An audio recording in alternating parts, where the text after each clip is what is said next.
Hi, my name is Todd Ellenbecker. I'm a physical therapist with Physiotherapy Associates Scottsdale Sports Clinic in Scottsdale, Arizona. I'm also a member of the USGA Sports Science Committee and the Director of Sports Medicine for the ATP Tour.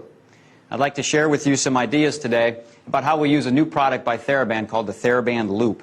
It's an excellent product and one that we've been working a lot with our athletes and patients for both injury prevention, rehabilitation, as well as performance enhancement.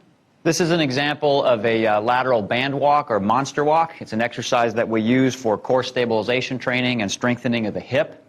In this case, we put the TheraBand Loop around Chelsea's ankles, and we're going to ask her to stand kind of assuming an athletic posture, a little bit of flexion in the knees, looking upright here. We don't want her to be looking down at the ground. We don't want her bending over at the waist. We're just going to ask you to keep some tension in the band as you step from side to side, and you're going to step out, start to your right. You're going to take a step. Keep a little tension in the band, exactly. Just keep going back and forth.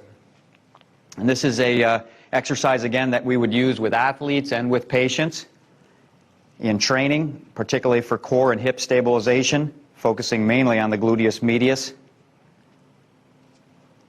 There's a lot of variations that you can do with this exercise, such as adding a tennis racket if they're a tennis player, or dribbling a basketball if they're a basketball player, really only limited by your creativity.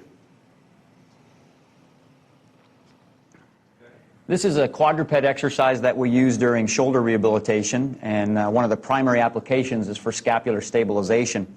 And in this particular exercise, we have Chelsea starting in a quadruped position on her hands and knees. We have the TheraBand Loop right at the wrists, and we have her positioned with her weight, upper body weight, directly over her hands.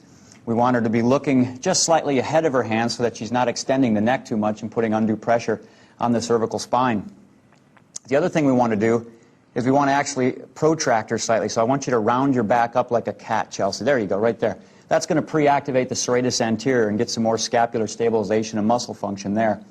What I'm going to ask you to do now is I want you just to step with your left hand over here, keeping some tension on the band, and then move the right one right next to it. Good. Now back the other direction. So the loop provides some extra resistance to the scapula and the shoulder musculature as she does this exercise. So let's go back and forth, Chelsea, just a couple of times showing them how that works. Very good. Some of the markers that I'm looking at during this exercise is to see if there begins to be excessive winging or prominence of the scapula during the exercise. This would indicate that perhaps the intensity of the exercise may be too much, or that she doesn't have an ample amount of muscular strength to perform the exercise properly. I also, again, want to make sure that she's not putting her neck into extension and straining the upper trapezius and other muscles in the cervical spine.